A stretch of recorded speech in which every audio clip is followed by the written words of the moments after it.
পবিত্র মাহে রমজান উপলক্ষে পথচারী, রোজাদার ও সাধারণ মানুষের পাশে দাঁড়িয়েছে ঢাকা মহানগর উত্তর যুবদল।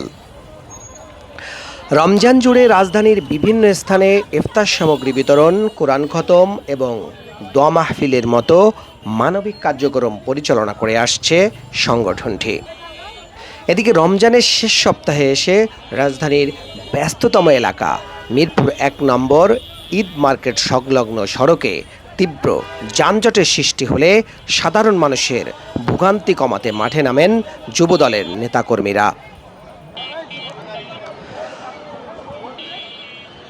ঢাকা মহানগর উত্তর যুবদলের সদস্য সচিব সাজ্জাদুল মিরাজের নেতৃত্বে ইফতারির আগে এবং ইফতারের পরে এলাকায় যান চলাচল স্বাভাবিক রাখতে কাজ করছেন সংগঠনের নেতাকর্মীরা। ট্রাফিক ব্যবস্থার নিয়ন্ত্রণের জন্য আপনারা কি খুশি? অবশ্যই।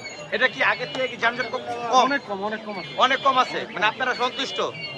আচ্ছা, মহানগর উত্তর যুব দলের সদস্য সচিব সাজ্জাদুল মিরাজ ভাইয়ের উদ্যোগে যে ট্রাফিকের ব্যবস্থা করা হয়েছে, এখানে প্রতিক্রিয়া কি? এটা তো খুব ভালো হয়েছে, খুব সুন্দর হয়েছে।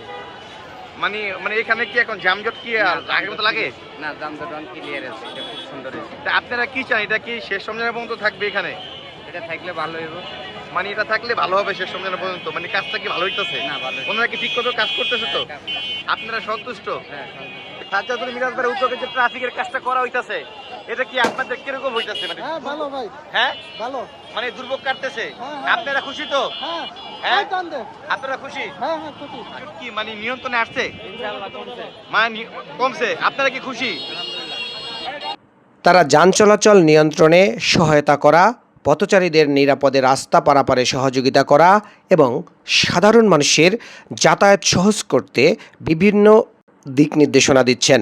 স্থানীয়রা জানান, ইফতারের সময় মিরপুর ১ এলাকায় প্রচণ্ড যানজট তৈরি হয়। যুবদলের এই উদ্যোগ সাধারণ মানুষের চলাচলে কিছুটা স্বস্তি এনে দিয়েছে। আয়োজকরা জানান, পবিত্র মাহে রমজান জুড়ে জনসেবামূলক এই কর্মকাণ্ড অব্যাহত থাকবে এবং সাধারণ মানুষের পাশে থাকার এই উদ্যোগ ভবিষ্যতেও চলমান রাখা হবে। S M Mizanur Rahman, news channel BD, Dhaka.